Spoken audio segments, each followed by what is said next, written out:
Chapter 1: Quiet Roads and Empty Spaces. Robert Simmons had lived on Maple Crest Drive for nearly 6 years. Long enough for the mailman to know that anything addressed to Bobby Simmons was from family and anything addressed to Robert was business. The difference mattered to him. Bobby belonged to a boy who used to believe life was a straight road with a house, a wife, and a couple of kids playing catch in the yard. Robert was the man who'd taken a detour and never quite found the turn back. He lived in a neat little ranch at the end of a cul-de-sac that looked like it had been lifted straight out of a Norman Rockwell painting. Porches with flags, kids' bikes scattered on driveways, and an older woman across the way who could have doubled as a human surveillance system. Mrs. Thatcher had binoculars, a collection of cardigans, and the gift of knowing everyone's business, whether they wanted her to or not. Robert had learned early on that the best defense was camouflage. Polite waves, short conversations, and a well-timed retreat indoors. His house was quiet, but comfortable. The hum of the fish tank, the faint gurgle of the small pond filter outside, and the occasional creak of settling wood were enough to remind him he wasn't completely alone. He worked remotely as a technical consultant, one of those jobs where people assumed he sat around in pajamas solving digital mysteries, which wasn't far from the truth. The solitude suited him most days. He told himself he liked quiet. It was predictable, easy to manage. But every now and then, when laughter drifted across the cul-de-sac during a cookout or a child's bike bell chimed in the distance, something in his chest tugged. A memory, maybe, or the ghost of an almost life. It had been 10 years since the end of his last relationship. Jenna had been kind, funny, patient, all the things that made losing her both understandable and unbearable. When the doctor told him he was infertile, she'd cried harder than he had. She wanted children more than anything, and Robert wanted her to have everything she dreamed of. He told her to go, gently, because he couldn't give her what she needed. The breakup had been as kind as heartbreak could be. No slammed doors, no anger, just two people trying to smile through the wrong ending. Since then, dating had become something that happened to other people. It was simpler to skip the explanations. He didn't want sympathy, and he didn't want to watch hope drain from someone's face. He joked sometimes that he'd retired early from romance, hung up his jersey, framed it on the wall, and called it a career. That Saturday evening, he stood on his porch with a cold beer and watched the neighborhood shift from afternoon bustle to twilight calm. Mr. and Mrs. Walters were grilling again, and their teenage sons were arguing over the music. Down the street, two kids were chasing lightning bugs with plastic jars. Robert smiled faintly, remembering the same ritual from his own childhood, when summer smelled like cut grass and citronella. He leaned on the railing, listening to the low hum of conversation floating from across the circle. The monthly cookout would be next weekend. He looked forward to those, even if he mostly hovered on the edges with a paper plate and a polite grin. It wasn't that he didn't fit in, just that the conversations had changed. They used to be about fishing trips and job promotions. Now they were about preschool waitlists and mortgage rates. He didn't envy them. Not exactly. But sometimes he wished he had something to complain about that wasn't Wi-Fi speed or the price of mulch. As dusk deepened, headlights curved into the cul-de-sac and slowed in front of the house next door. Mrs. Reed's old place, empty since her daughter moved her to assisted living. A U-Haul followed behind. Robert straightened, curiosity briefly overriding routine. The driver's door opened, and a woman stepped out. Early 30s, maybe mid, hard to tell from the porch light glow. She had her hair pulled up in a loose knot and wore a faded green t-shirt that looked like it had survived several paint projects. She stretched, turned toward the passenger side, and reached out a hand. A small boy clambered down, his stuffed dinosaur tucked under one arm. The boy's voice carried through the warm air, high, cheerful, endlessly curious. Robert smiled before he caught himself. New neighbors, then. Good. The house had felt too empty lately. He considered going over to introduce himself but decided against it. Moving day was chaos. Nobody needed a sweaty guy in work boots showing up with small talk. He'd meet them at the next cookout. He took another sip of beer, glancing once more at the little boy who was now pointing excitedly at something in the sky, probably the first star of the evening, and then back to his mother, who crouched beside him with a tired, affectionate smile. Something about that simple moment, the way she steadied herself with one hand on the U-Haul door and the other resting lightly on her son's shoulder, lingered with him as he turned to go inside. It wasn't envy this time, just a small, almost forgotten warmth, like sunlight sneaking through a window he hadn't realized was still open. Chapter 2: The Boy in the Garden. Saturday mornings were sacred to Robert. He reserved them for dirt, sun, and silence, his form of meditation. The backyard had become his refuge over the years. Butterfly bushes stretching lazily toward the fence, the soft burble of the pond, and the delicate chime of windbells he'd bought at a summer fair long ago. That morning in early May, the air was warm and bright, the kind that promised summer was just around the corner. Robert had rolled up his jeans and waded knee-deep into the pond to clean the filter system. The water was cool, numbing the edges of his thoughts as he scooped out leaves and debris. He'd just pulled the small pump housing free when he felt it, a prickle at the back of his neck, the unmistakable feeling of being watched. He looked up. There, sitting cross-legged at the start of his cobblestone path, was a boy, 5, maybe 6, red sneakers, a dandelion clutched in one fist, and an expression of pure wonder on his face. For a second, Robert's brain simply refused to compute the situation. Then the boy grinned. "Hi." Robert blinked. Hi." The boy tilted his head, serious now. "Whatcha doing?" Robert looked down at the filter in his hands, then back at the boy. "Cleaning the pond." The boy nodded as if this were the most fascinating occupation in the world. "Why?" "To keep the water clean for the fish," Robert said, half amused. "Otherwise, it gets all murky." "Oh." The boy squinted at the pond. "Do the fish like it?" "They don't complain," Robert replied dryly. That earned a laugh, sharp, bright, and completely unguarded. The boy stood, wandered closer, and sat down on the little wooden bridge that crossed the pond, legs swinging over the water. Robert hesitated. "Do I say something? Ask where his mom is?" But the boy looked so content that interrupting felt almost wrong. So he went back to work, occasionally glancing up to find those wide eyes still fixed on him. After a few minutes, the boy piped up again. "Do you have sharks?" Robert nearly dropped the net. "Sharks? No, kiddo, just goldfish. Maybe a koi or two." The boy frowned, disappointed. "Oh, sharks would be cooler." "Yeah," Robert admitted, "but harder to feed." That earned another giggle. When Robert finished, he climbed out of the pond, dripping and trying to shake off the water without looking ridiculous. The boy hopped off the bridge and clapped his hands like someone applauding a magician. "That was so cool. I want to do that." Robert laughed before he could stop himself. "You might change your mind when you realize how much muck comes with it." The boy wrinkled his nose. "Muck? Pond gunk. It's the price of beauty." The boy considered that gravely, then nodded like he understood the great truths of the universe. "I like your fish," he said finally. "They're orange. Like Cheetos." Robert snorted. "You got a name? Cheeto fish expert?" "Eli." The boy puffed out his chest a little. "What's yours?" "Robert." Eli blinked. "That's too grown up. I'll call you Mr. Bobby." Robert raised a brow. "Mr. Bobby?" "Yeah, that's what my mom calls my grandpa. And he's nice too." "Well," Robert said with mock seriousness. "Can't argue with that logic." Eli grinned. "Okay, Mr. Bobby. Bye." Before Robert could say another word, Eli bolted across the yard, darted through the gate he hadn't even realized was unlatched, and vanished toward the house next door.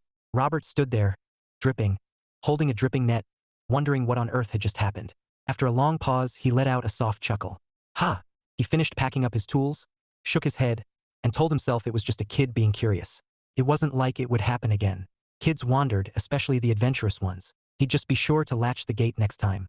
Still, as he went inside and caught his reflection in the glass door, wet jeans, mud up to his knees, and a stupid grin on his face, he couldn't remember the last time his morning had felt that alive. Chapter 3: Hammer Meets Pond. A week later, Robert was back in his backyard, sleeves rolled up, sun on his neck, and a stubborn butterfly frame refusing to cooperate. The project was supposed to be simple: replace the old wooden arch with a new trellis design to help his butterfly bushes climb properly. Instead, it had turned into a wrestling match between him, a warped plank, and gravity. He just lined up the frame and reached for his hammer when a small voice startled him out of his concentration. "Whatcha building, Mr. Bobby?" Robert flinched so hard the hammer slipped from his grip, arced neatly over his shoulder, and landed in the pond with a distinct splash. For 3 long seconds, silence. Then laughter.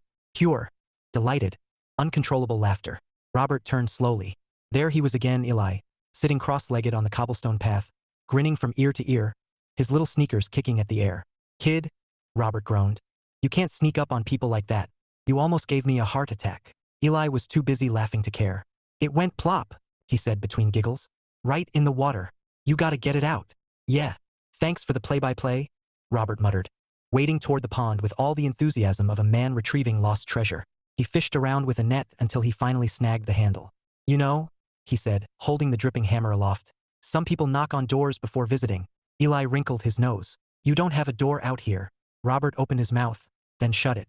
"Can't argue with that." Satisfied, Eli scooted closer to the half-finished trellis. "What's this?" "It's going to be a butterfly arch," Robert said, wiping his hands on his jeans. "Butterflies like to land on the flowers that grow around it." "Cool. My mom likes butterflies." "Oh yeah.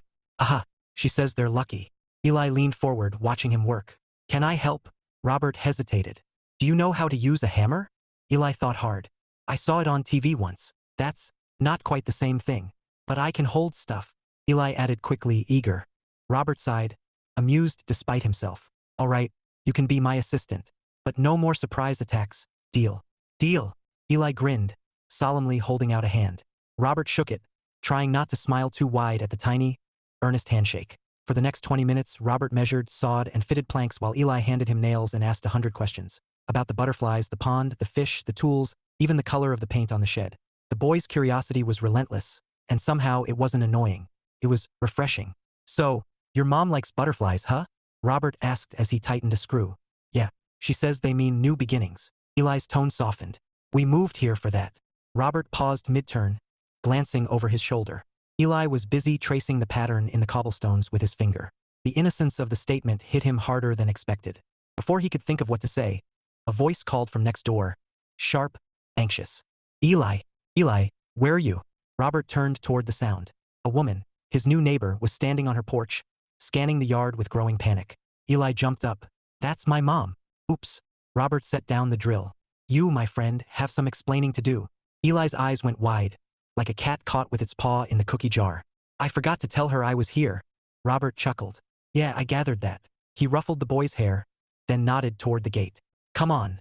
Let's go let your mom know you haven't been kidnapped." They crossed into the next yard. The woman spotted them and froze mid-step. Relief washed across her face, followed by visible frustration. "Eli Harper," she said, her voice trembling between anger and panic. "I told you to stay inside while I was on the phone. I thought you were in your room." Eli winced. "Sorry, Mom." Robert lifted a hand, feeling instantly guilty for being the unwitting accomplice. "Hey, no harm done." He wandered over to watch me work, scared 10 years off my life, but harmless otherwise. She turned to him then, and for the first time he got a good look at her. She had light brown hair pulled back in a messy bun and eyes that looked equal parts tired and kind. There was a faint smear of flour on her sleeve, and she was barefoot, as if she'd run outside without thinking. Her expression softened immediately when she saw his wet jeans and the hammer still dripping in his hand. "Did he?" she started, pointing to the pond. "Yep," Robert said. "We lost a good hammer today." Her lips twitched, the beginning of a smile she tried to hide. "I'm so sorry." "He's curious." "Curious is fine," Robert said lightly. "Keeps life interesting." Eli tugged on his mom's hand. "Mom, Mr. Bobby builds stuff, and he has fish. And butterflies." "Mr. Bobby?"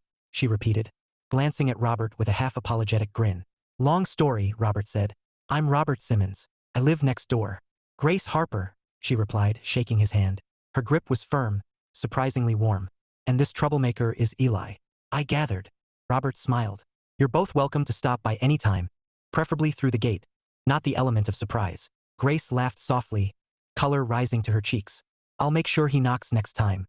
And thank you for not being well annoyed." "I've had worse visitors," Robert said. "Mrs. Thatcher once showed up to inspect my recycling habits." Grace blinked. "Mrs. Thatcher? You'll meet her," he said with mock dread. "She's the HOA and the CIA all rolled into one." That made Grace laugh for real, the sound light and unguarded. For a brief moment, Robert felt something stir, a flicker of warmth he hadn't felt in a long time. She started to turn toward the house, then hesitated. "Would you, maybe, like some iced tea? I can't offer much else right now, but it's the least I can do." Robert hesitated. Normally, he'd decline politely and retreat to his quiet, but the words that came out surprised him. "I'd like that," he said. Grace smiled, a little shyly, and nodded toward her porch. "Give me 5 minutes. And thank you again, Mr. Bobby." As she ushered Eli inside, Robert glanced down at his soaked jeans, then at the trellis, half-built and crooked. He huffed a quiet laugh. "Mr. Bobby," he muttered. "Guess that's me now." He brushed the dirt off his hands and followed her toward the porch, toward the first conversation that might just change everything. Chapter 4: Grace and Gracefulness. Grace Harper hadn't planned on crying over an IKEA bookshelf at 9 in the morning, but there she was, cross-legged on the floor, staring at 3 leftover screws and a diagram that clearly mocked her intelligence. "Okay," she muttered under her breath, wiping her eyes with the back of her wrist. "You can rebuild your life, but apparently not a particle board bookcase." From down the hall came the familiar patter of little feet and the unmistakable sound of a toy car colliding with drywall. Eli was awake, and that meant the day had officially begun. Grace stood, brushed the dust from her jeans, and took a deep breath. Coffee first, sanity second. The small kitchen of their new house smelled faintly of cardboard and lemon cleaner. Sunlight poured through the window, catching dust motes in lazy spirals. Moving had been both a blessing and a leap into chaos. She told herself this town, quiet, small, friendly, was what they both needed. A fresh start. A place where Eli could run outside and she could breathe again without ghosts in every room. Eli's laughter from the backyard made her smile, until she realized she hadn't let him outside. Her heart dropped. "Eli?" she called, rushing toward the door. "Eli, where are you?" No answer. Just faint giggles somewhere beyond the fence. Panic shot through her like lightning. She sprinted outside barefoot, scanning the yards. And then, relief so sharp it nearly made her dizzy. Eli stood next to their neighbor, Robert Simmons, she remembered from the mailbox, who was holding a dripping hammer and looking mildly amused. Her first thought, thank God he's safe. Her second, oh no, I'm about to meet my neighbor while looking like I lost a fight with a dust bunny. Eli Harper, she said, trying to keep her voice steady. I told you to stay inside while I was on the phone. I thought you were in your room. Eli's face crumpled, his shoulders drooping. Sorry, Mom. Before she could scold further, Robert raised a hand. Hey, no harm done. He wandered over to watch me work, scared 10 years off my life, but harmless otherwise. Grace looked at the man standing in front of her and felt her panic melt into something else entirely, something unexpected. He was taller up close, dark-haired, with the kind of quiet expression that belonged to someone who thought before he spoke. There was mud on his jeans, a streak of pond water across his arm, and yet, he didn't look annoyed, just gently bemused. Did he? She gestured toward the hammer. Yep, Robert said. Straight into the pond. May it rest in peace. Grace spit back a laugh that escaped anyway, a soft snort she quickly tried to disguise as a cough. I'm so sorry. He's curious. Curious keeps life interesting, he said with a shrug. When Eli blurted, Mom, Mr. Bobby builds stuff, she felt her cheeks warm. Mr. Bobby? She asked, half apologetic. Don't look at me, Robert said, grinning.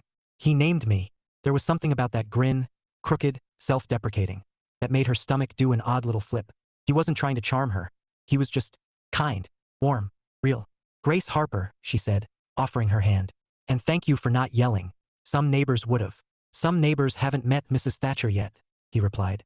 Trust me, I'm the least of your worries. She laughed then, truly laughed, and it felt like shaking off weeks of tension. 5 minutes later, Robert sat across from her on the back porch, an iced tea glass sweating between his palms. The air was sweet with honeysuckle from somewhere nearby.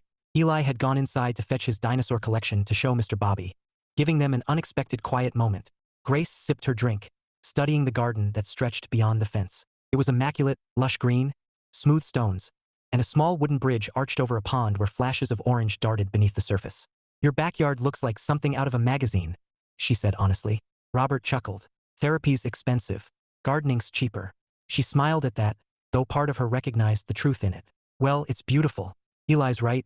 It's like magic. I'm glad he likes it, Robert said. Though I might need to install a moat to keep him from sneaking in. Grace groaned softly. Please don't. I promise I'll keep better track of him. No harm done. He's a good kid. He paused. Curious. Smart. She looked at him, surprised by the sincerity in his tone. Most people gave polite compliments about Eli. Cute, energetic, or a handful. But Robert's voice carried no judgment, no condescension, just genuine warmth. Thank you, she said quietly. It's just been a lot. New house, new job. It's only been 3 months since we moved here. He's adjusting better than I am.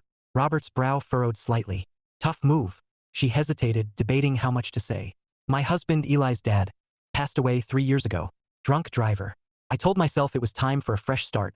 But, she gave a small, shaky laugh. Starting over is harder than it looks. Robert nodded slowly, eyes steady and kind.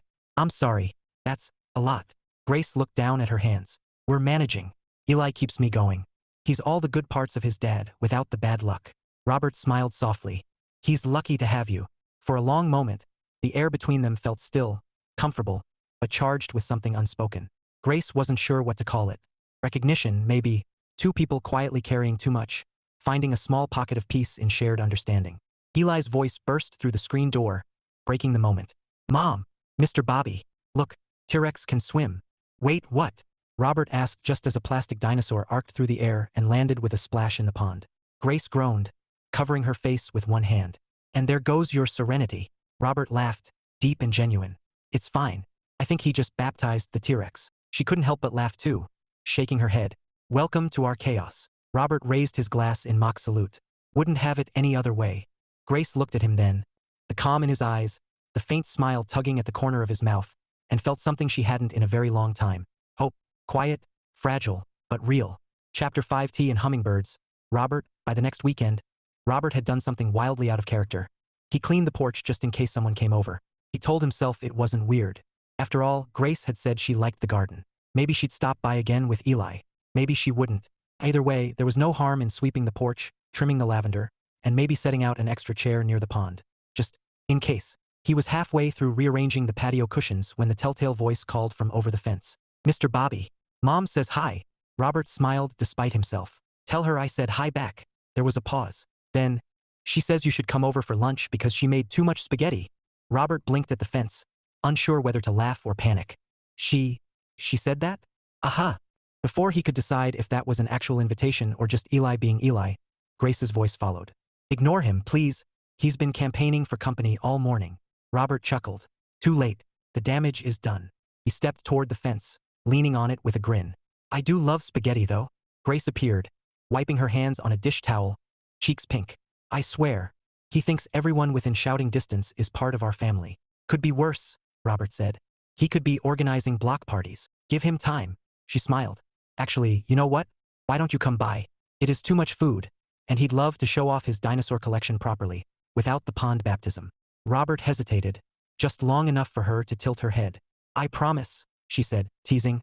No more flying reptiles. He laughed. All right, you convinced me, but only because I can't resist a good bribe. Bribe? Spaghetti, he said. Strong bargaining tool. Grace, she hadn't expected him to say yes when she'd extended the invitation, half joking, half testing the waters. She'd braced for the polite brush-off she usually got from neighbors. But Robert had smiled. That slow, genuine smile that made the corners of his eyes crinkle just a little. Caught her off guard. Lunch was simple. Spaghetti, garlic bread, and a salad Eli refused to touch. Robert fit in like he'd always belonged there. Calm, funny in a quiet way, and infinitely patient with her son, who talked through the entire meal about dinosaurs, monster trucks, and why spaghetti should count as a breakfast food. Grace hadn't realized until halfway through the meal how nice it was to have another adult at the table. To hear laughter that wasn't her own covering the silence. When Eli darted off to his room to find his biggest T-Rex, she found herself sitting across from Robert in a rare, comfortable quiet. You're good with him, she said softly. Eli, he doesn't usually take to people so fast. Robert shrugged, a little embarrassed. Kids are honest. They don't overthink things. Adults could learn from that, she murmured. He smiled. Maybe. But adults also have better aim when throwing plastic dinosaurs. She laughed, shaking her head. Fair. There was something steady about him. Grounded. The kind of person who didn't fill silence with noise. Grace liked that. After lunch, she led him outside. Eli wanted to show you the hummingbirds, she said. We hung the feeder yesterday. The yard was smaller than Robert's, but bright and full of promise. A single red feeder hung from the porch beam, catching sunlight like a jewel. And sure enough, 2 hummingbirds darted and hovered, wings beating invisibly fast. They're incredible, Robert said, awe slipping into his voice. Grace smiled.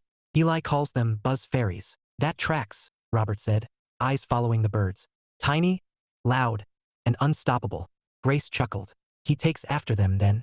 Their eyes met briefly, just a flicker, but it lingered, longer than either expected. A breeze carried the scent of mint from the garden, the faint sound of Eli narrating some dinosaur battle from inside. For a few quiet seconds, everything felt suspended, like the world had slowed to let them notice each other properly. Robert cleared his throat first, breaking the spell. You've got a good place here. It'll make a nice home. Thanks, Grace said softly. It already feels lighter than the last one. Maybe that's just time. He nodded. Or maybe it's new beginnings. Her breath caught at the phrase, something about the way he said it, as if he understood the weight behind it. Yeah, she whispered. Maybe. Then Eli barreled out of the house, dinosaur in hand, announcing, Mom, Mr. Bobby, T-Rex wants to see the butterflies. Grace laughed, shaking her head. Permission to invade your garden? Always, Robert said, smiling. It's not the same without the local wildlife. Mixed, they spent the afternoon among the flowers, Eli chasing butterflies, gently, thankfully, while Grace and Robert watched from the bridge. Conversation came easy. Books, work, childhood memories, even a few terrible puns courtesy of Robert. At one point, Grace teased, you have a suspiciously well-kept garden for a bachelor. Robert smirked. Gossip's already circling. Isn't it? You're famous, she said, grinning. Mrs. Thatcher apparently thinks you're either hiding a wife or secretly retired from the FBI. I wish it were the latter, he deadpanned. At least then I'd get better gadgets. Grace laughed so hard she nearly dropped her iced tea. Oh no, you're going to be dangerous with neighborhood gossip ammunition. He shrugged. If I can't control the rumor mill, I might as well steer it. The day stretched on in warm, easy laughter, the kind that sneaks up quietly but stays long after. When Grace finally stood to leave, Eli already half asleep on her shoulder. She glanced back at the garden glowing gold in the evening light. Thank you, she said softly, for letting us crash your peace. Robert shook his head. Peace is overrated. Their eyes met again, gentle, searching, something unspoken flickering between them. Grace smiled faintly. See you soon, Mr. Bobby. He chuckled, watching her disappear down the path with Eli. The nickname didn't even bother him anymore. Somehow, it fit, like the beginning of something he didn't dare name just yet. When the last of the light faded, Robert sat by the pond, listening to the water's quiet rhythm and the distant laughter still echoing faintly from next door. For the first time in years, the silence didn't feel empty. Chapter 6, The Gossip Chain. Robert. The day of the cul-de-sac cookout always arrived the same way, with the smell of charcoal, the distant sizzle of burgers, and Mrs. Thatcher's binoculars glinting ominously from her porch like a lighthouse of judgment. Robert had learned long ago to keep his expectations simple. Show up, eat too much potato salad, smile at questions about any special ladies, and escape before the karaoke machine came out. But this time, things were different, because this time, Grace and Eli were coming. He told himself it wasn't a big deal. Neighbors invited neighbors. Nothing unusual. Still, he caught himself checking his reflection in the window before leaving the house. Twice.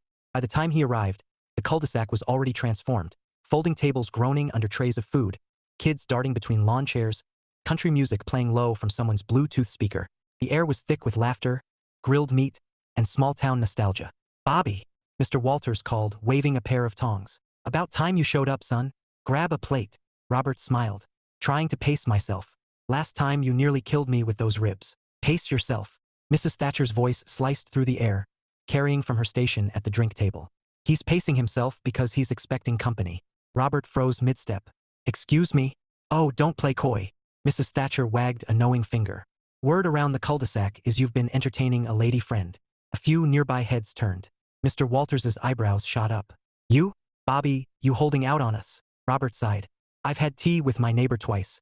That's not exactly scandalous." Mrs. Thatcher leaned in like a cat who'd cornered a mouse. "And yet, you're smiling more. You even washed your truck." "I wash my truck every month," he protested. Not with enthusiasm. That earned a round of laughter from the surrounding neighbors. Robert rubbed the back of his neck, praying for a distraction. Any distraction. As if summoned by fate, Grace appeared at the end of the street, Eli perched on her hip and a Tupperware dish in hand. She looked effortlessly at ease in a sundress, hair pulled into a loose braid, sunlight catching the edges of it like gold. Robert forgot how to blink for several seconds. Mrs. Thatcher noticed. Of course she did. "Ah," she said, drawing out the word like it was a winning lottery number. Mystery solved. Robert turned, but it was too late. The gossip had already spread through the party like wildfire. The Walterses whispered to the Kleins, who whispered to the Harrisons, and within moments, half the neighborhood was pretending not to watch as Grace crossed the street. "Hi," she said, smiling up at him. "Sorry we're late. Someone decided dinosaurs needed a pre-party nap." Eli yawned dramatically, still clutching a toy triceratops. "But I brought my friend." Robert chuckled, offering her a hand with the Tupperware. "Perfect timing. Mrs. Thatcher was just planning our engagement." Grace blinked. "I what?" Mrs. Thatcher appeared, beaming. "Just saying, dear. It's nice to see Robert socializing again. We were starting to think he'd taken a vow of solitude." Grace glanced at Robert, who looked like he'd rather dive into his own pond. "Well," Grace said diplomatically, "I'm glad to help him break the streak." Robert grinned, recovering his composure. "See? Entirely innocent." Mrs. Thatcher smirked. "For now." Grace laughed, and even Robert couldn't help it. Once Mrs. Thatcher bustled off to monitor the lemonade, Grace leaned close and whispered, "Does she come with a mute button?" "Still looking for it?" Robert murmured. "Rumor has it, it's under the full moon." Grace snorted into her drink, trying not to laugh. "You're terrible. Survival mechanism," he said. "You'll learn." Grace, she hadn't expected to have fun. When Robert invited her and Eli to the cookout, she'd hesitated. Crowds weren't her thing lately, and she wasn't ready for the "oh, you're the widow who moved in" looks. But this was different. The people were warm, if a little nosy, and Robert's dry humor made the evening lighter than it had any right to be. Eli was already running in circles with two neighborhood kids, shrieking with joy. Grace felt something loosen inside her chest, something that had been tight for a long, long time. Robert stood beside her at the buffet table, eyeing the spread. "Quick question," he said. "At what point do I pretend to have dietary restrictions to avoid Mr. Walters's chili?" Grace smiled. "Is it dangerous? Last year it melted a paper plate." She laughed, covering her mouth. "Noted." Mrs. Walters approached, smiling conspiratorially. "It's nice to see you two hitting it off." Grace nearly choked on her lemonade. "Oh, we're not," Robert interjected, straight-faced. "Yet." Mrs. Walters's eyes twinkled. "Good answer." Grace turned to him, mortified and fighting a laugh. "You did not just say that." He sipped his drink, perfectly calm. "If you can't stop gossip, feed it." "Oh, so you're that kind of neighbor." "The adaptable kind," he said, smiling. They stood watching Eli chase fireflies with the other kids. The sun dipped low, painting the sky in streaks of pink and gold. Somewhere behind them, Mrs. Thatcher's voice carried, announcing loudly that young love makes everything bloom. Grace shook her head. She's relentless. She's efficient, Robert said. I give it 2 days before she asks if we've set a date. Grace's laugh spilled out freely, no hesitation, no guilt. She hadn't laughed like that in years. An easy, bubbling sound that even she barely recognized as her own. For a moment, standing there beside him, it didn't matter what the neighbors thought. It didn't matter that her heart was still tender or that his walls were still half-built. It just felt, right? Simple. Robert turned to her, his voice soft. You know, I think this is the first cookout I've actually enjoyed. Because of the chili? She teased. Because of the company, he said. Her smile faltered for just a heartbeat, because the way he said it wasn't casual. It wasn't flirtatious. It was honest. She opened her mouth to respond, but Eli's shout interrupted. Mom! Mr. Bobby! Fireflies! Grace exhaled a soft laugh. Saved by the bugs. Robert grinned. Best kind of rescue. Robert, as the night wound down, the last of the music fading and kids yawning on blankets, Grace packed up her dish and waved goodbye to the neighbors. Robert walked her halfway home, Eli asleep against her shoulder again. Thanks for inviting us, she said quietly. It was nice, even with the peanut gallery. Robert smiled. I'm glad you came. Makes the place feel alive. She hesitated on her porch, glancing back at him. The porch light cast a soft halo around her, and he caught a whiff of lavender as the breeze shifted. Good night, Mr. Bobby, she said softly. He chuckled. Good night, Grace. As he turned back toward his house, he heard Mrs. Thatcher's voice from across the cul-de-sac, faint but unmistakable. Mark my words, they'll be married by Christmas. Robert smiled to himself, shaking his head. For once, the thought didn't seem entirely impossible. Chapter 7 Shared Repairs. Grace, it started with smoke. Not the romantic, candlelit kind. More the something's burning variety. Grace stood in her driveway, staring at the lawn mower like it had personally betrayed her. It had coughed, sputtered, and then given up entirely, leaving a small puff of gray smoke as its final act of rebellion. Seriously? She muttered. You pick today to die? Eli, crouched nearby with a toy truck, looked up. Mom, the mower's tired. Yeah, Grace sighed. Just like me. She gave the pull cord one last yank. Nothing but a weak cough. That's when she heard a familiar voice behind her. Need a hand, neighbor? Robert leaned on the fence, a faint smirk on his face and a screwdriver tucked behind his ear. He looked far too amused for someone witnessing an appliance funeral. Grace groaned. Please tell me you didn't see all of that. I saw enough to confirm you were losing an argument with a small engine, he said. Want me to take a look? She crossed her arms. You know I can fix things myself, right? Oh, absolutely, Robert said, nodding. I'm just here to supervise. Maybe offer emotional support if you threaten to throw it again. Grace narrowed her eyes. I wasn't going to throw it. I've seen that look before. My money's on at least a kick. She fought a smile but handed him the wrench. Fine. Be my guest, Mr. Mechanic. Robert, he crouched beside the mower, pretending to study it seriously. Truthfully, he was trying not to laugh. She stood over him, hands on hips, sunlight bouncing off her hair in that way that made him forget what he was supposed to be fixing. It's probably the spark plug, he said after a moment. Oh, you sound confident, Grace teased. I watched a video once. She raised an eyebrow. Is that before or after you earned your degree from YouTube University? Top of my class, he said deadpan. He tugged the spark plug free, brushed it off and gave it a quick check. A few adjustments later, he pulled the cord, and the mower sputtered back to life, purring like nothing ever happened. Grace blinked. How did you? Trade secret, he said, grinning. Sometimes machines just need to be reminded who's boss. She shook her head, smiling. You're ridiculous. Effective, though. She laughed, and it was worth every grease stain on his hands. I owe you, she said. You saved me from a meltdown. Robert stood, wiping his palms on a rag. Tell you what, call it even if you let me bribe you with dinner. Her eyebrows shot up. Bribe me? Mrs. Thatcher says we're getting married by Christmas, he said casually. We should at least have dinner first. Keep up appearances. Grace burst out laughing. She did not say that. She did. Right after accusing me of smiling too much. Dangerous habit. Apparently, her laughter softened into something warmer. Dinner, huh? Purely professional, he said. No engagement announcements allowed. She pretended to consider it, tapping her chin. All right, but only if I get to cook. Robert tilted his head. You sure about that? I've got a world-class lasagna recipe. Lasagna? Confident. Top secret, he said. YouTube University, advanced course. That earned another laugh. You're impossible. Persistent, he corrected. You'll learn. Grace, later that evening, after she tucked Eli into bed and set the mower aside, she found herself watching Robert's house from the kitchen window. The porch light was on, soft and golden.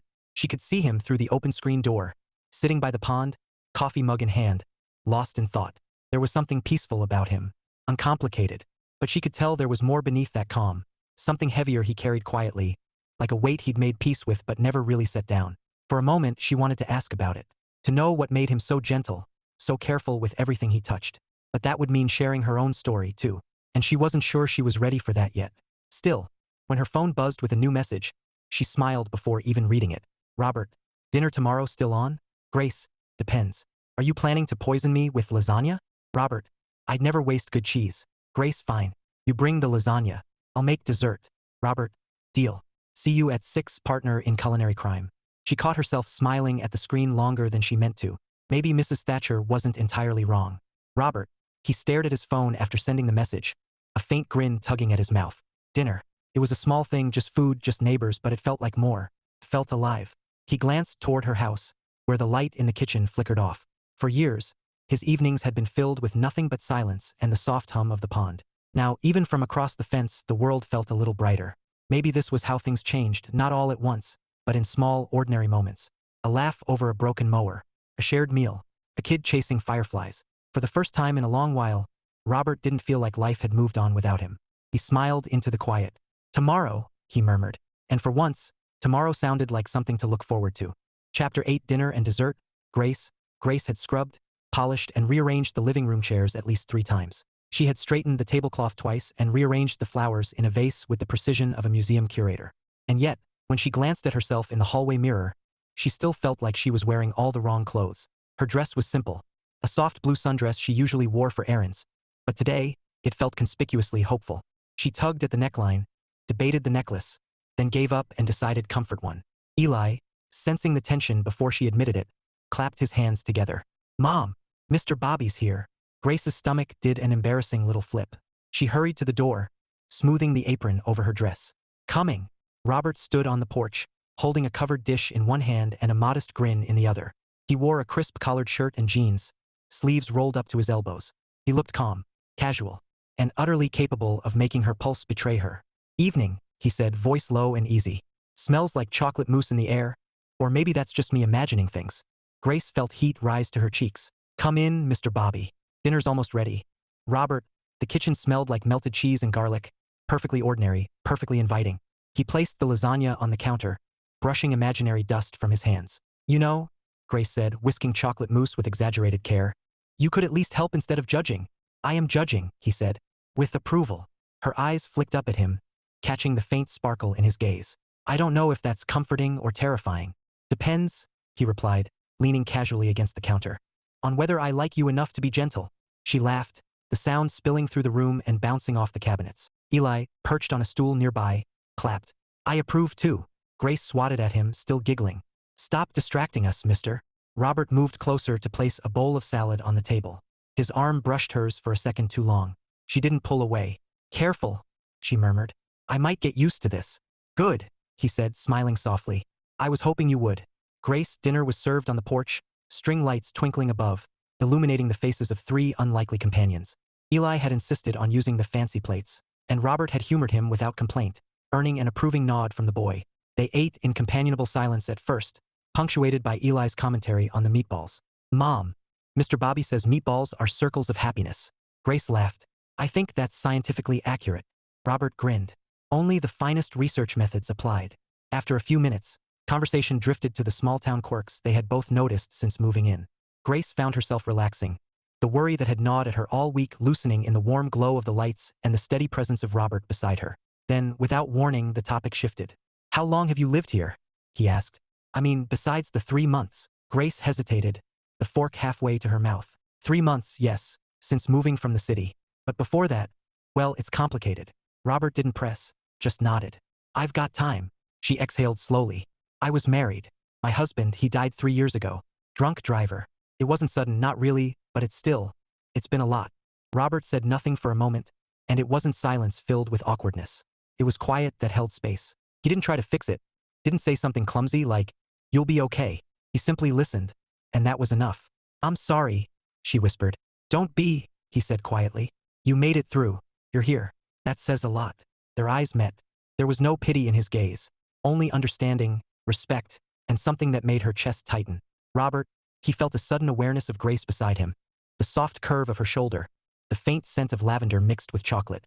His heart reacted before his brain could form a proper sentence. "Grace," he said softly, "thank you for sharing that. I know it's not easy." She looked at him, surprised, then smiled faintly. "It's not easy, but I trust you, and Eli trusts you. That counts for something." The brush of her hand against his as she adjusted a plate lingered longer than necessary. Neither pulled away. "I never really dated after my last relationship," he said carefully, voice low. "It ended because of something I couldn't control, and I wasn't ready to start over." Grace's eyes softened, understanding more in a glance than words could convey. She reached across the table, lightly touching his hand. It was tentative, almost shy, but deliberate. He didn't move, not even an inch. The tension between them wasn't electric. It was patient, deliberate, a quiet spark that lingered in the air, warming without rushing. "You're brave," she said softly. "I didn't expect someone to just listen. Really listen." He shrugged, hiding the swell of emotion. "I'm better at it than I used to be. Or maybe I just meet the right people." Grace smiled, leaning slightly closer. "Maybe that's it, Grace." When Eli appeared sleepily at the door, clutching his blanket and insisting that Mr. Bobby read just one story, the adults moved inside together. Robert's voice was soft and steady as he read, turning pages with care, eliciting sleepy giggles from the boy. Grace watched him. His gentle patience, the way Eli leaned against him without hesitation, and felt a warmth she hadn't known in years. Something that felt like hope, fragile but real. Later, at the door, she turned to him as he prepared to leave. "Thank you for tonight, for everything." He hesitated, wanting to say more, wanting to tell her that this felt different for him too, that the way she made him laugh and care again was unexpected, overwhelming and necessary. Instead, he smiled, brushing the imaginary brim of a hat. "Careful, Grace. I might get used to this." She caught her breath, a quiet smile tugging at her lips. "Maybe that wouldn't be so bad." He nodded once, just enough, then stepped back. "Good night, Grace." As she closed the door, heart racing and pulse loud in her ears, she realized something she hadn't admitted in years. This could be something real. Chapter 9, Neighborhood Recon. Robert. The cul-de-sac had a rhythm of its own. One Robert had long ago learned to navigate with caution. The occasional wave, the polite nod, the obligatory, "How's the garden?" All fine. But once you added Grace Harper and Eli into the equation, the rhythm shifted like someone had bumped the metronome. Mrs. Thatcher was the first sign of trouble, or, as she preferred to call it, investigative supervision. Robert was mowing the front lawn, humming softly to himself, when she appeared on her porch, arms crossed, eyes narrowed. "Mr. Bobby," she called, voice crisp enough to raise goosebumps. "I trust you've been maintaining standards in your interactions with the Harper family?" Robert stopped mid-push. "Standards? Yes," she said, stepping down the porch stairs like a drill sergeant on inspection. "I can't have the neighborhood falling into disarray with new relationships developing." Robert smiled faintly. "Is this about the lasagna?" Her eyes widened, clearly offended on behalf of community gossip. "Lasagna? No, young man. This is about vigilance. You cannot ignore the ripple effects of small-town dynamics. And I will know about every ripple." Robert shook his head, stifling laughter. "Understood, ma'am. Every ripple accounted for. I'll file a report next week." Mrs. Thatcher huffed and returned to her porch, muttering about rogue bachelors and their culinary misdemeanors. Grace had spent the morning organizing Eli's playroom again, and caught herself smiling when she thought of Robert. The day before, he had left a note by the kitchen counter. "Lasagna leftovers are officially reserved for a certain neighborhood widow. Don't eat them all in one sitting." She laughed aloud, shaking her head. Eli peeked around the doorframe. "You like Mr. Bobby?" he asked, brow furrowed. Grace knelt beside him, ruffling his hair. "I do, Eli. He's a very kind." "Kind is good," Eli said, eyes serious. "But he better not eat all my dessert." Grace laughed, kissed his forehead, and left the playroom, heart unexpectedly light. Later that afternoon, Robert found himself walking over to Grace's house under the pretense of returning a borrowed garden trowel. In reality, he was hoping for a glimpse of her smile. She opened the door immediately, as if she'd been expecting him. Eli was tugging on her sleeve, holding a small collection of important rocks. "Mr. Bobby," Eli announced. "Mom, he's coming to help with reconnaissance." Grace blinked. "Excuse me?" "Neighborhood reconnaissance," Eli said gravely. "He has to check for gossip and spies." Robert raised his hands in mock surrender. "I've been drafted, apparently." Grace laughed. "He drafts you?" "Yes," Robert said, falling into step beside her in the backyard. "He's the general. I'm the reluctant private." "You seem remarkably okay with this," she teased. "Experience," he said. "Mrs. Thatcher has trained me well." Grace snorted. "You're a masochist, I think." Robert smirked. "Or adaptable." Grace, as they moved through the yard, Eli occasionally pointed out strategic points for surveillance. The top of the fence, the mailbox, even the wicker chair on the porch. Robert played along, crouching and pretending to take notes in the dirt. "You're ridiculous," Grace said between laughs, watching him scribble imaginary diagrams. "And you love it," Robert said, glancing at her. The air between them charged for a fraction of a second, neither saying anything but feeling the pull. Grace looked away, forcing a casual tone. "Maybe. Or maybe I'm just entertained at your expense." Robert tilted his head. "Fair enough. But I'll take the entertainment over silence any day." She felt a warmth rising in her chest, both comforting and unsettling. For so long, she had been alone with Eli, carrying her grief carefully, hiding the longing for connection. Yet here he was, Robert, gentle, funny, patient, and alive in a way she hadn't realized she missed. Robert. The afternoon waned into evening. String lights on Grace's porch twinkled faintly as Eli fell asleep on a blanket, exhausted from a day of strategic planning. Grace handed Robert a glass of iced tea. "You're welcome," she said softly. He took it, holding her gaze just a moment too long. "Thank you," he said, for letting me be part of it." Grace felt her heart skip. Eli stirred, breaking the moment.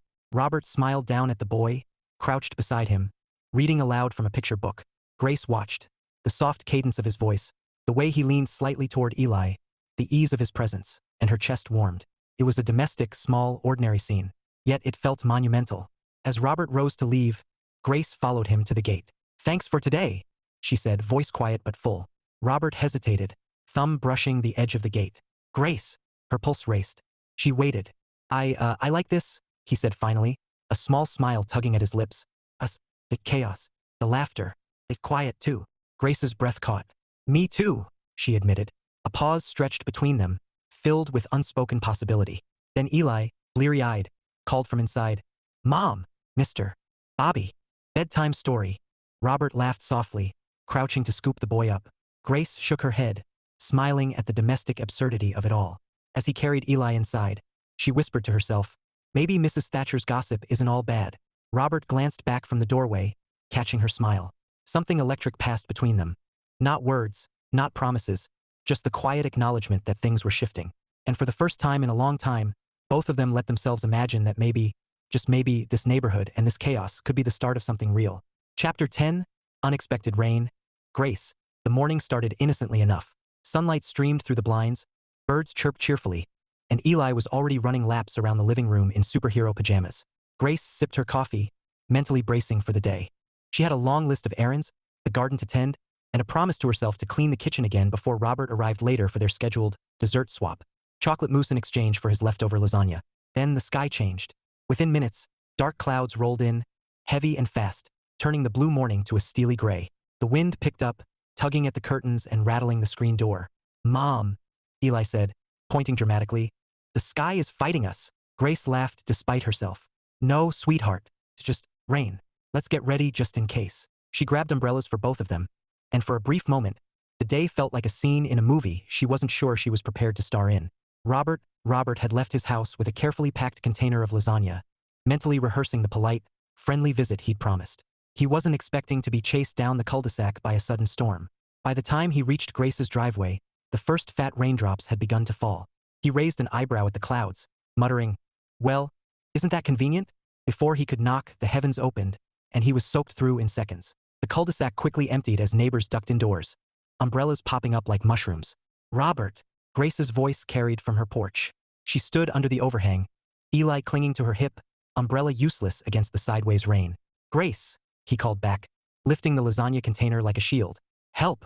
Come on!" she shouted, dashing into the rain. Within moments, they met halfway, drenched and laughing. Robert handed her the lasagna with a mock bow. "Dinner delivered in a monsoon." "You're welcome," Eli giggled. "It's an adventure."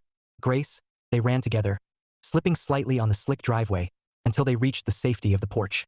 Robert shook out his hair like a wet dog, and she laughed so hard she nearly dropped the lasagna. "You're ridiculous," she said, shaking her head. "I swear the universe sends storms just to humiliate us." "Ridiculous is my specialty," he said, grin widening. "It pairs well with lasagna."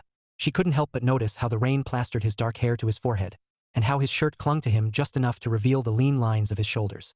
Her pulse did a little thing she hadn't felt in years. "Grace," he said quietly, tilting his head toward her. "You're smiling. A lot. Even in the rain."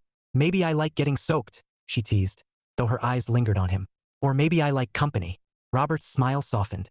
Company's better than solitude, he admitted.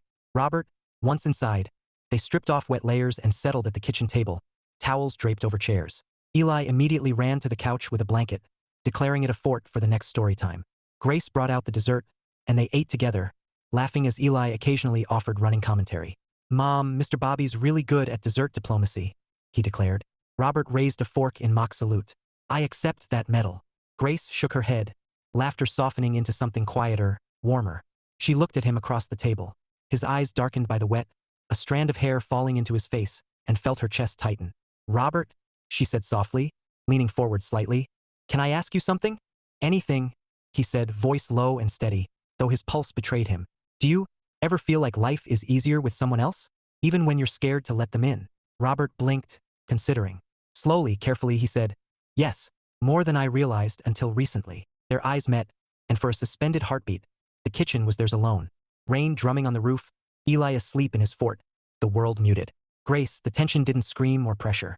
It lingered like warmth at the back of her neck, a quiet insistence that something was beginning. Good, she whispered, just enough for him to hear.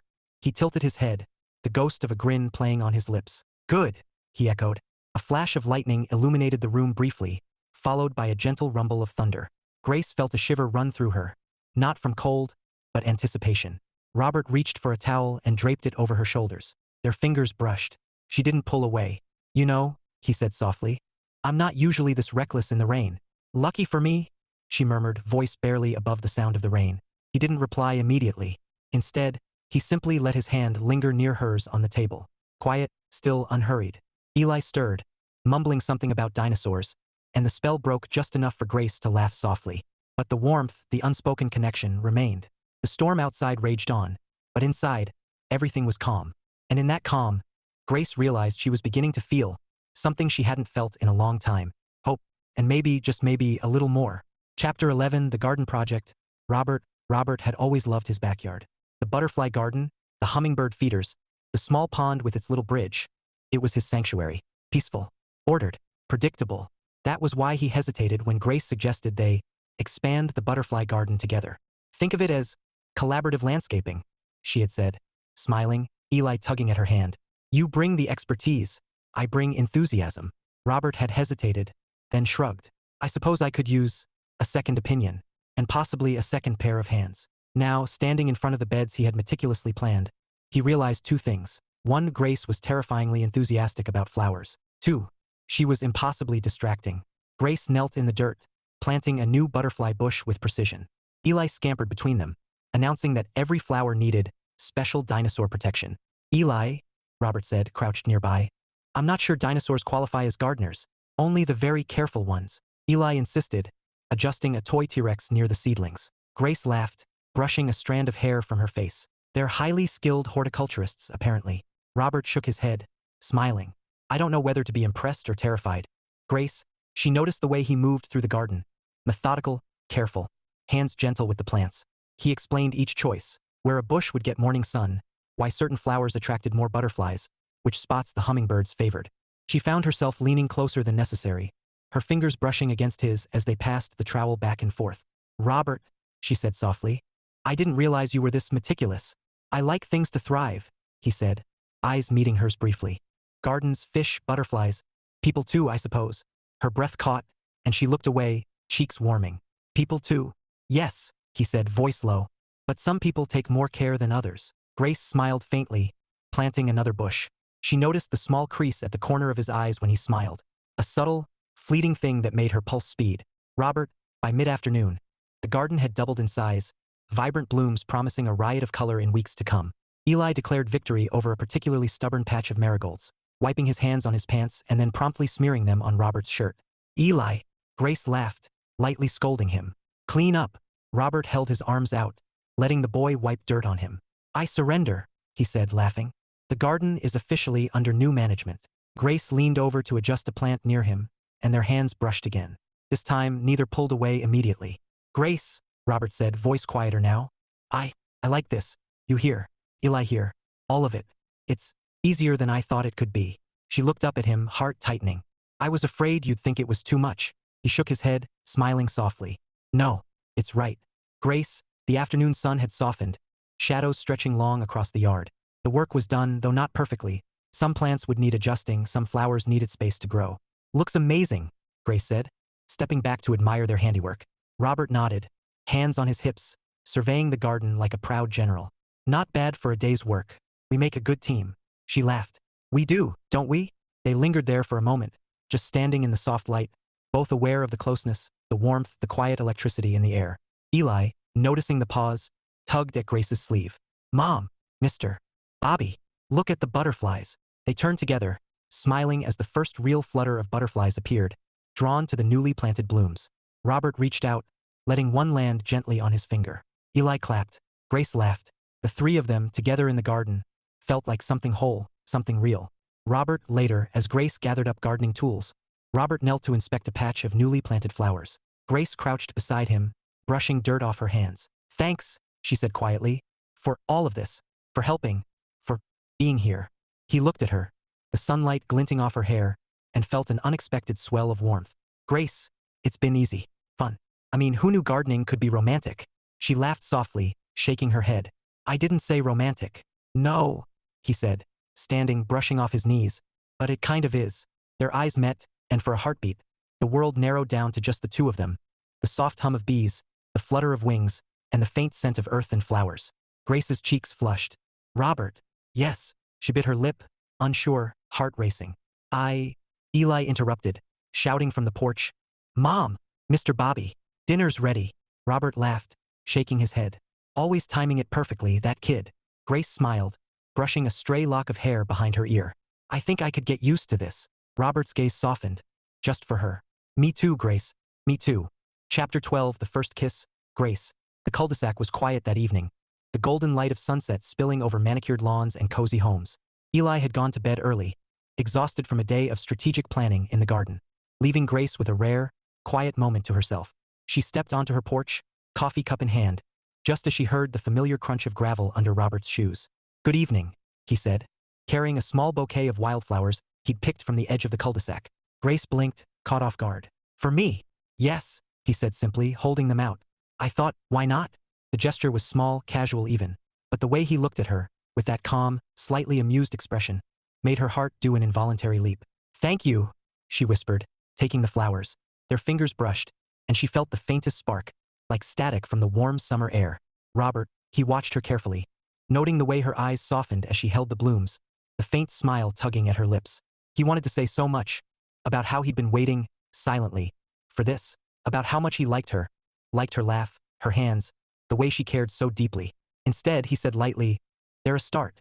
I figure a bouquet can replace words when I don't know the right ones. Grace laughed, shaking her head. You're ridiculous. I try, he said, stepping closer. The air between them seemed to hum with anticipation. He wanted to close the gap, wanted to reach for her, but he paused, letting her lead the moment. Grace felt her pulse thundering. She'd thought she was ready for this, ready to let herself feel something beyond friendship, but standing there, she realized she hadn't anticipated how much she wanted him near. Robert, she began, unsure how to finish. He tilted his head, patient and attentive, waiting. She closed the distance, letting the words go unsaid, letting the small gesture, the way her hand brushed his arm as she adjusted the flowers, say everything she couldn't yet speak. Robert, the moment stretched, delicate, suspended. He could feel her warmth, see the faint flush in her cheeks, and hear the soft catch in her breath. Grace, he said quietly, voice low, barely above the whisper of the evening breeze. She didn't respond verbally. She didn't need to. He closed the distance, gently, slowly, giving her every chance to pull away, and she didn't. Their lips met, tentative at first, like testing the water, then firmer, warmer, and everything that had been unsaid all summer. The laughter, the dinners, the garden work, the quiet nights, the shared moments, flooded into that single kiss. It wasn't perfect. It didn't need to be. It was messy, real, and full of laughter when Eli's distant shout interrupted them from inside. Mom! Mr. Bobby! I forgot my dinosaur. They broke apart, breathless, faces flushed, and Grace laughed softly, resting her forehead against his. You're impossible, she whispered. And you love it? He murmured back, a grin tugging at his lips. Grace, for a moment, they just stood there, holding hands, letting the quiet of the cul-de-sac wrap around them. The world had shifted imperceptibly, yet completely. I think I could get used to this, she admitted, voice soft but steady. Robert smiled, tugging her gently closer. Me too, Grace. Me too. The sun dipped lower, painting the sky in streaks of pink and gold. Their laughter mingled with the evening breeze, carrying away all the hesitation, all the doubts, leaving only a perfect, simple truth. They had found each other. And maybe, just maybe, this was the start of everything they'd been waiting for. Chapter 13, A New Beginning. Grace. The cul-de-sac was buzzing again, this time with the familiar anticipation of the monthly neighborhood cookout. But today felt different. The air was lighter, infused with laughter, and Grace noticed Mrs. Thatcher pacing on her porch, peering around her binoculars with an expression that mixed approval and strategic calculation. Eli tugged at her hand, bouncing on his heels.